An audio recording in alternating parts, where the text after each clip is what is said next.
এই শাকটা হয়তো সবাই চিনেন আপনারা। আজকে আমি এই শাকটা কীভাবে ভাজি করব সেটা আপনাদের সাথে শেয়ার করব। আসসালামু আলাইকুম। আমি একটা কড়াই চুলায় বসাই নিলাম। আজকে অনেকগুলো চিংড়ি মাছ আনছে ভর্তা করার জন্য। আমার মেয়ে অনেক চিংড়ি মাছের ভর্তা পছন্দ করে, তা ওইখান থেকে আমি কিছু চিংড়ি মাছ কেটে নিচ্ছি, মানে মাথাটা ফেলে দিচ্ছি। তারপরে আমি একটা কড়াই নিলাম, কড়াইতে আমি তেল দেওয়ার পরে শুকনো মরিচ ও রসুন দিয়ে দিলাম। তারপরে এক মুঠো চিংড়ি মাছ এখানে দিয়ে দিলাম।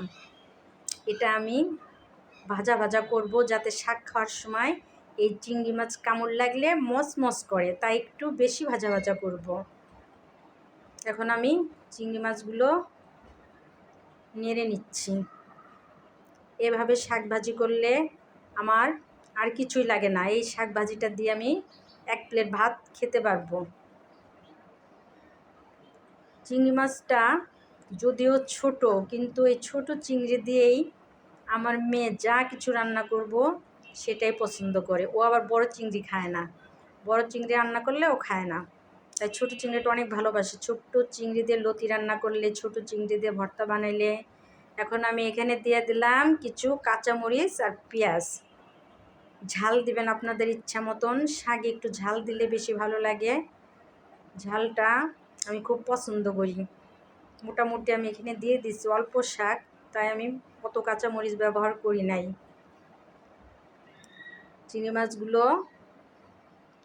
ভাজা হয়ে আসছে। এখন আমি শাকগুলো ধুয়ে পরিষ্কার করে রাখছিলাম, ছোট ছোট করে কাটছিলাম, কিন্তু শাক আরও ছোট ছোট করে কাটে আমাদের এলাকায়, কিন্তু আমি অত ছোট করে কাটতে পারি নাই।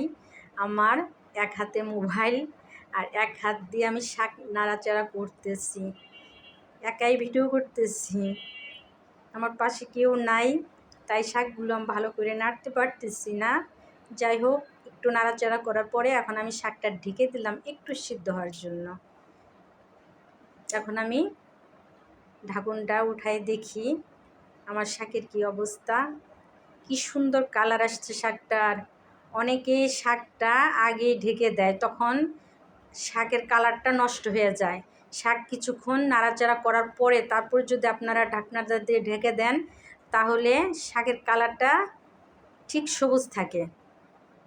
আমি এই শাক থেকে কিছু শাক মুখে দিলাম, দেখলাম লবণ হয়েছে কি না, দেখলাম না, লবণ ঠিক আছে। আমার শাক রান্নাটা রেডি। আপনারা এভাবে রান্না করে খাবেন, ভালো থাকবেন, দোয়া করবেন। যদি ভালো লাগে লাইক দিন, শেয়ার করেন। আল্লাহ হাফেজ।